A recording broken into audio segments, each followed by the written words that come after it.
Kagwe has stressed that changes will continue to be made at the National Health Insurance Fund to strengthen services and end what he described as the misuse of the service by facilities to extort patients. This comes when uncertainty has emerged after it was discovered that the NHIF is proposing changes to the system to fund blood purification treatment for patients living with kidney disease. NTV's Eunice Omolo has more.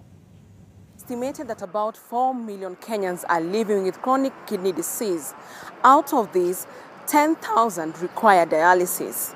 But sadly, only 10% of this population can afford the services.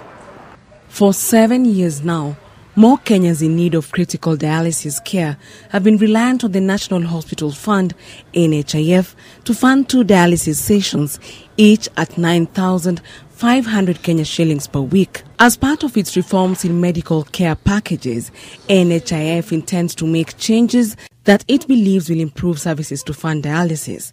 There is a proposal to reduce the fee from each session from 9,500 Kenya shillings to 6,500 Kenya shillings, but increase the number of sessions from 2 to 3 per week.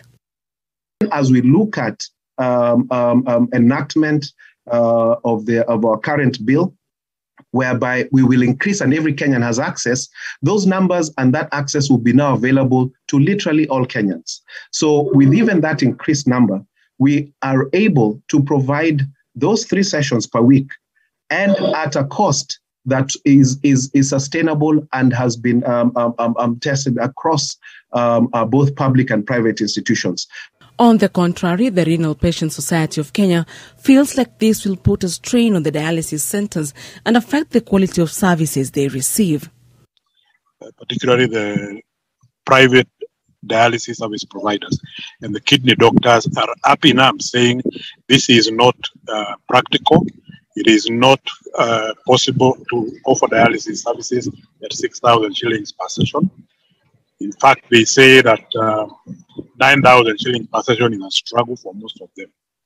Now, the implication to the patient is that if this tug of war starts and HIF insists, like they seem hell-bent on the figure of 6,500 per session, and some private dialysis service providers may be forced to close down. The society strongly feels that focusing on kidney transplants should be given priority as a long-term solution to chronic kidney disease instead of dialysis. Patient is what partnerships can we have to ensure that we are able to get those medications affordably to all patients who undergo a transplant. Because ideally, someone who's already on renal dialysis, that they would require, it is even cheaper in the long run. Speaking in Mombasa, Health Minister Kagwe emphasized that the government needed to change the NHIF's insurance system due to fraud and deception used by some actors, especially fraud when charging patients for certain hospitals and overcharging patients for profitable gains. Reforming NHIF, I want to send a very clear message that NHIF has for a long time been abused. It has been misused, it has been abused, and that is the reason why it has not been an effective instrument in the provision of affordable health care.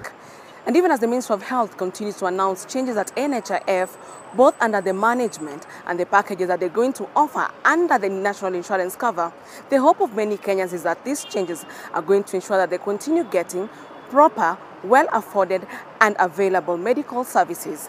Eunice Omolo, NTV, Nairobi.